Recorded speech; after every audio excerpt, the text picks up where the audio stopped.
Estamos a poco más de 24 horas de la asunción del nuevo gobierno encabezado por Yamandu Orsi. Un cambio de mando presidencial siempre representa un momento clave en la vida de un país. No solo marca el inicio de un nuevo liderazgo, implica desde la transferencia de responsabilidades y recursos hasta la definición de nuevas políticas y prioridades. Es un momento que siempre genera esperanza y expectativa y también incertidumbre y desafíos. En este caso, asumirá un gobierno que, a diferencia de lo que ocurrió en las últimas décadas, no tiene mayoría en una de las cámaras, la Cámara de Diputados. Vamos a examinar lo que se viene y sobre todo en ese plano, en ese lugar del Parlamento. Estamos con el diputado del Movimiento de Participación Popular, Sebastián Valdomir, presidente por este año de la Cámara de Representantes. Diputado Valdomir, ¿qué tal? Buen día, un gusto saludarlo. ¿Cómo le va? Buenos días, gracias por el contacto, un gusto acompañarnos en la mañana en Perspectiva. Una primera consulta, a 24 horas de la asunción del nuevo gobierno, ¿cuál es la tarea del presidente de la Cámara de Representantes? A ver, ¿a qué está abocado por estas horas? Mira, Romina, hoy vamos a recibir algunas delegaciones que vienen internacionales por el cambio de mando, que han solicitado luego del 15 de febrero ser recibidos. Hay un par de reuniones al mediodía con una delegación de Argelia, luego la encargada de negocios de Palestina también va a ser recibida en el despacho de presidencia, pero eso además de la agenda, en la previa del 1 de marzo, lo que está más urgente es que esté todo pronto para el día de mañana, ¿no? Que esté todo en su lugar, las invitaciones, todo lo que tiene que ver con el protocolo de recibimiento.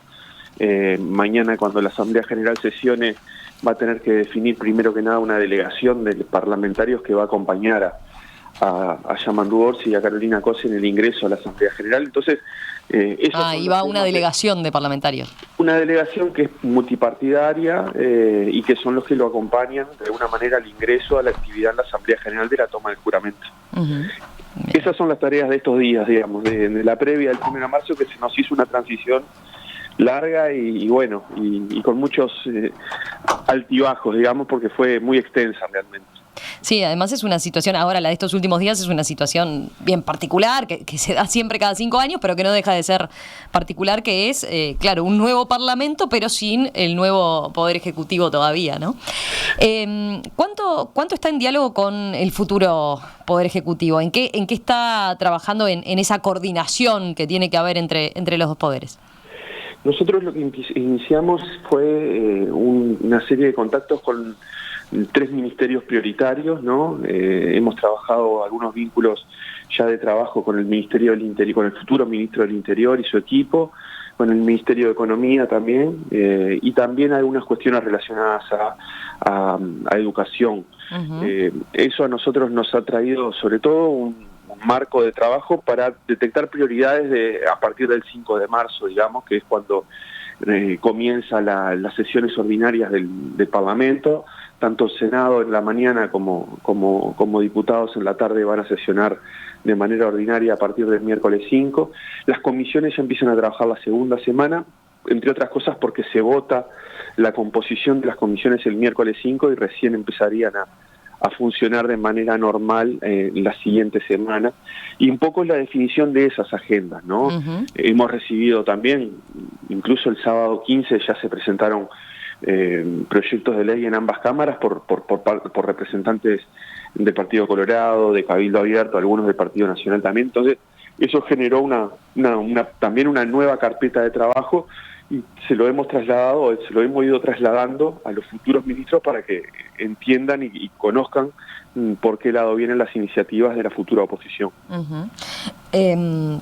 Un punto dado, estas reuniones que señalaba, ¿no? Por ejemplo, las que tuvo con el futuro ministro del Interior, el futuro ministro de Economía y de Educación, que marcan en materia, usted decía, bueno, es para ver cómo vienen y por dónde vienen las prioridades. Concretamente, se espera que se manden proyectos de ley en los primeros días y por dónde apuntan esas prioridades en estas carteras. Sí, el Poder Ejecutivo lo que nos indicaron es que están elaborando una serie de documentos por cada cartera. Cada secretario de Estado va a presentar una serie de temas concretos vinculados sobre todo a las prioridades que presentó, a las propuestas que presentó Orsi en la actividad que ella en la Plaza de Toros de Colonia, recuerdo, y ahí se señalaron algunas prioridades y algunas propuestas concretas para los primeros 100 días, digamos. Cada ministerio, según lo que tengo entendido, tiene que elaborar una bajada a tierra de esas propuestas y de alguna manera vincularlas con el saldo de la transición, ¿no? De cada transición que se hizo a nivel de cada ministerio tiene un resultado distinto según el área de política de la cual estemos hablando, y en ese sentido, bueno, a nosotros se nos ha ido cambiando un poco el eje en los últimos 40 días, 45 días, con información que de alguna manera no altera sustancialmente, pero sí modifica el punto de partida para la aplicación de políticas. ¿A qué se refiere concretamente? Bueno, ¿Al panorama en materia fiscal? Sobre todo el tema fiscal. Eso fue parte de la conversación con el futuro ministro Dona y con el subsecretario Martín Valcorba. Y bueno, y también ese es un elemento importante, porque aparte la respuesta que hizo el Ministerio de Economía saliente a través de varios comunicados un poco marca que hay una tensión o una discrepancia importante sobre el punto de partida, nada más y nada menos que en los números de macro entre ingresos y egresos fiscales del año 2024. Y lo otro que también es muy prioritario y a partir del 1 de marzo ya le toca de lleno al nuevo gobierno es la situación en seguridad pública, ¿no? Porque ahí evidentemente que es el tema que más moviliza y preocupa a la población según las diferentes estudios cualitativos y cuantitativos que se producen, y ahí hay una urgencia también de decir, bueno, ahora que tanto cuestionaron o que tanto promovieron nuevas discusiones sobre seguridad pública, ahora que van a estar ustedes, ¿qué van a hacer? Eso es un poco el tono también, y en estos últimos 2 meses la situación en seguridad no se ha mejorado, sino que en algunos casos se ha agravado, ¿verdad? Y esos son, creo que los 2 ejes principales con que arranca esta nueva etapa, los primeros días de la transición. Pero ahí concretamente en seguridad pública cabe esperar medidas con cambios significativos y, por ejemplo, que impliquen envíos de proyectos de ley al Parlamento en los primeros días, porque pienso, por otro lado, hubo cierta continuidad, ¿no? En mantener muchos jerarcas dentro de la cartera, como también en las jefaturas policiales. Sí, la reorganización interna es una parte del cambio de política o del cambio de mando, pero también puede venir incluida una serie de propuestas para la discusión a nivel parlamentario, algunas cosas que de alguna manera se señalaron a lo largo de toda la campaña, que había que revisar o que había que mejorar alguna cuestión a nivel legal, no solo de la proveniente del capítulo penal de la Ley de Urgente Consideración, sino algunas otras disposiciones que estuvieron contenidas en el presupuesto y en las rendiciones de cuenta del gobierno de la coalición. Yo creo que por ahí va a haber algo, sí, no te podría confirmar más que esto, pero sí algunas iniciativas de reformas legales van a venir al Parlamento en las próximas semanas. Bien. Vayamos ahora a lo que es su tarea ahí concretamente en el Parlamento. A ver, usted asumió su cargo el 15 de febrero, donde dio un discurso poniendo mucho énfasis en el diálogo político, ¿no? Y en recuperar el nivel de tolerancia política, bajar los decibeles. Dijo concretamente, el país viene de un proceso electoral en el cual el tono de los debates no fue el mejor. Hemos ido cruzando límites de convivencia política que son necesarios desandar. Todas y todos, en este sentido, dijo, entiendo que será necesario bajar la pelota al piso y que al Parlamento le corresponde y deberá recuperar la convivencia política que asegure que el Parlamento sea el espacio en el cual se encuentren todas las opciones y las preferencias que están presentes en la sociedad. Después de aquel discurso y de esas buenas intenciones que muchos compartieron y saludaron, a ver cómo viene el diálogo en estos primeros días y cómo viene siendo esa conversación con los demás partidos después ya en el terreno real. Por ahora, tanto en la previa del 15 de febrero como en estas primeras semanas, el espacio de trabajo donde sucede ese diálogo que tú haces referencia, Romina, has trabajado muy bien. Es en la reunión interpartidaria donde van todos los coordinadores de los diferentes partidos políticos, el trabajo que hemos tenido tanto desde fines de enero hasta el 15 de febrero como posteriori ha estado dentro de lo esperado. Hemos trabajado temas relacionados, por ejemplo, a qué comisión coloca cada partido y cada bloque sus legisladores, nada más y nada menos que en qué comisiones va a tener mayoría el futuro gobierno y la oposición. Eso también fue fruto de una negociación que se saldó de una manera muy ecuánime. Claro, eso no es un punto menor, ¿no? Digo, para lo que es la tarea legislativa de ustedes, capaz que desde el punto de vista de la población no es algo que tengamos tan presente la integración de las comisiones, pero sí en el trabajo legislativo de ustedes es importante, ¿no? Eso es relevante sobre todo porque ordena el trabajo cotidiano de las comisiones, que es donde sucede buena parte de la labor legislativa. Eso se resolvió bien, 5 comisiones con mayoría del Frente Amplio, 5 comisiones con mayoría de la coalición y 5 comisiones empatadas. Luego pasamos a una segunda ronda también con las comisiones especiales, que hay algunos espacios bastante pesados ahí, como seguridad, población y desarrollo. También se acordó un criterio de trabajo y no hubo mayor problema. Los despachos también se distribuyen en esta interpartidaria, en esa tarea de asignarle a cada parlamentario o parlamentaria su lugar de trabajo. Pero ahí me quedo con lo de brevemente vuelvo para atrás con lo de las comisiones. Claro, expliquemos lo que depende, por ejemplo, o por qué es importante para el oficialismo o la oposición tener la mayoría en una comisión. Por ejemplo, porque ahí se le da prioridad a determinados proyectos de ley, porque ahí se da esa primera votación antes de que pase a cada una de las cámaras, ¿verdad? Sí, por ejemplo, el Frente Amplio va a tener mayoría en la Comisión de Presupuesto y en la Comisión de Hacienda. Esas 2 comisiones son las que entienden todo el tema presupuestal y el seguimiento del Ministerio de Economía. Si el 6 de marzo o el 5 de marzo el futuro Ministerio de Economía envía un proyecto de ley, va directamente a la Comisión de Hacienda. En esa comisión el Frente Amplio tiene mayoría, puede tratarlo de manera prioritaria, definir un tratamiento rápido que puede ser 1 semana, 2 semanas, 3 semanas, llamar al ministro, llamar a las autoridades o delegaciones que entienda pertinente, y en menos de 2-3 semanas está puesta a votación en el plenario, y ahí empieza otro partido, porque ahí evidentemente en el plenario intervienen todos, incluso aquellos que no están en la comisión, y ahí es que el Frente Amplio viene a esa disposición de diálogo porque no tiene mayoría propia. Entonces, tener mayoría en una comisión implica eso, ¿no? La celeridad y la prioridad en el tratamiento de proyectos que pueda enviar el Poder Ejecutivo.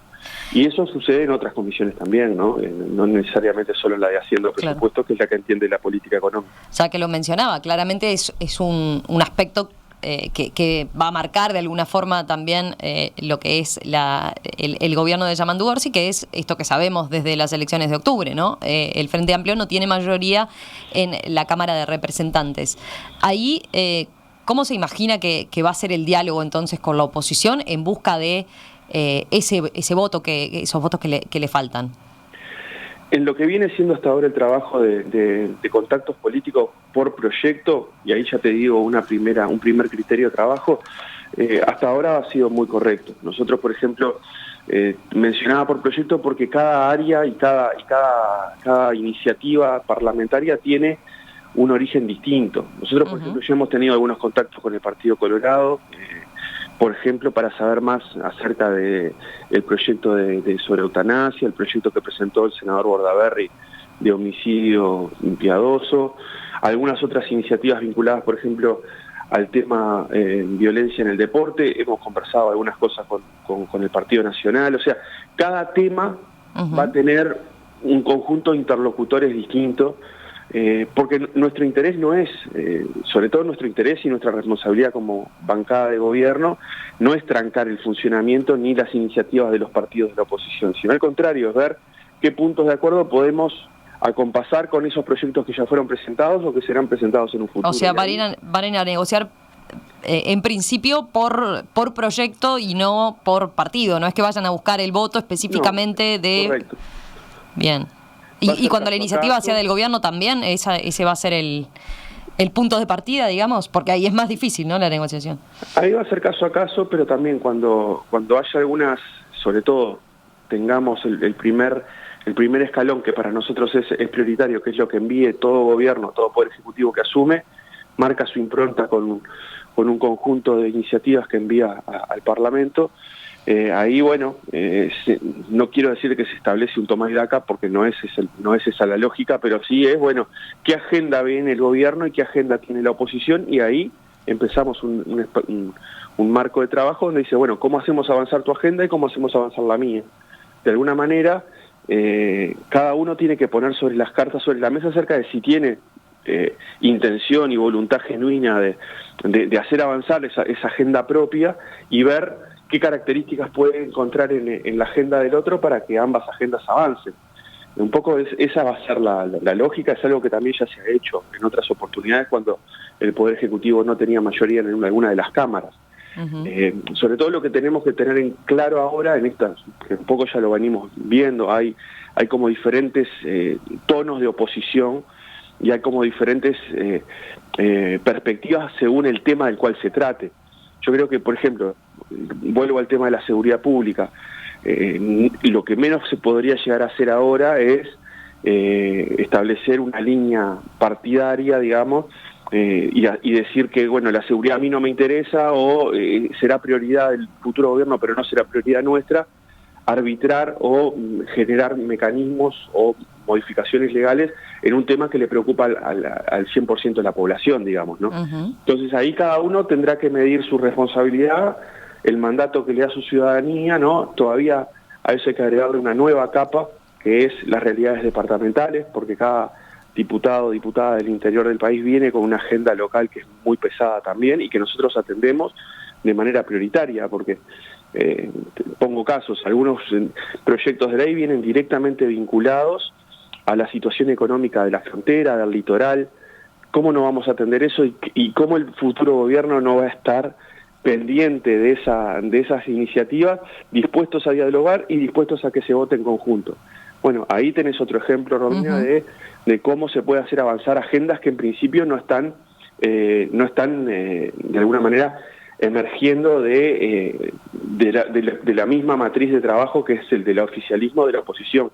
Vamos a ir a una agenda conjunta, que eso es lo que nos está preocupando en estas últimas semanas. Además de esta novedad, ¿no?, en cuanto a que van a tener que negociar justamente allí en la Cámara Baja, también no es menor uno de los actores con los que tienen que negociar, ¿no? Pienso en Identidad Soberana, en el partido de Gustavo Salle, que es la primera vez que llega al Parlamento, y teniendo en cuenta la forma en la que usualmente se expresa Salle y demás, pienso en incluso lo que son sus transmisiones en vivo de algunos ámbitos que hasta ahora, por ejemplo, no son comunes que se transmitan en vivo por parte o en instancias políticas, ¿no? O por ejemplo, la forma en la que se expresa o cómo se refiere a sus colegas políticos ahora, a lo que son los políticos más convencionales o tradicionales, entre comillas. ¿Cómo va a encarar esa relación y esa negociación con Gustavo Salle en particular? Hasta ahora muy correcta y aspiro a que siga siendo así, ¿no? El diputado Salle es una persona que ya intentó en el 2019 ingresar al Parlamento, se quedó muy cerquita de poder hacerlo en aquella elección. Ahora estuvo cerca de conquistar una banca al Senado y por poco también no alcanzó, pero tiene 2 bancas en diputados. O sea, no es que sea un lirio de verano, digamos, no es algo pasajero. Ya hace tiempo que viene teniendo una práctica y una prédica que todo el mundo la conoce y una parte de la sociedad uruguaya votó para que Salle estuviera en el Parlamento, y así que no hay que ser más realista que el rey en ese sentido. Uh-huh. Hasta ahora ha sido muy correcto, se ha trabajado sobre todo, bueno, en el alcance que tiene el respeto al reglamento, el respeto a la Constitución, sobre todo en lo que tiene que hacer el funcionamiento cotidiano de la Cámara Baja. Uh-huh. También eso que ahí implica las comisiones como tal no las puede transmitir, por ejemplo, cuando integra una comisión. No. Ahí y todo eso ha sido con mucho respeto, es decir, esto se puede transmitir, esto no, así que se le explica, y hemos tenido un montón de esas instancias donde él viene con su celular, pregunta, y si no se puede y no hay ningún problema y pasamos a trabajar rápidamente. Eran las primeras semanas de trabajo y ya quedó eso absolutamente despejado. Va a integrar seguramente la delegación que reciba el presidente, al futuro presidente. En las comisiones que pidió estar, el 50% de sus pedidos también fueron contemplados. Nicole Salle va a estar en la Comisión de Salud, ya dijo que iba a trabajar el tema de las vacunas, el tema de la pandemia. Él va a estar en la Comisión de Ganadería. Como legisladores titulares van a estar presentes en todas las comisiones que un diputado quiera. No tendrán derecho a voto, pero pueden tener derecho a intervenir y a solicitar que se invite o que se reciba a determinadas delegaciones. Todo eso, que es un mundo al principio nuevo, se le ha ido incorporando y se ha ido transmitiendo esa información, y hasta ahora el trabajo ha sido muy correcto. Lo que nos queda la duda, y es un poco lo que yo te mencionaba en la respuesta anterior, es qué disponibilidad tiene él para hacer avanzar su agenda, ¿no? Uh-huh. Porque un partido con 2 diputados necesariamente tiene que establecer alianzas con otros partidos, con otros parlamentarios, para que su agenda avance. Ahí nos vamos a entender, o nos vamos a dar cuenta si es una agenda solamente reactiva o declarativa, o está dispuesto a, con su concurso, acompañar algunas iniciativas para que algunas de sus iniciativas salgan también. Esa es la duda, ese es el juego político, el juego parlamentario que en todo periodo legislativo se establece, ¿verdad? No hay nada diferente hasta ahora con el diputado Salle, todo ha sido muy correcto. Sebastián Valdomir, diputado por el MPP, Frente Amplio, presidente de la Cámara de Representantes este año. Gracias por estos minutos esta mañana aquí en Perspectiva. Volvemos a conversar en cualquier momento, seguramente en las próximas semanas también, a medida que se intensifique entonces la actividad allí en la Cámara de Representantes. Gracias a ustedes, a las órdenes como siempre. Un saludo y buena jornada. Gracias igualmente.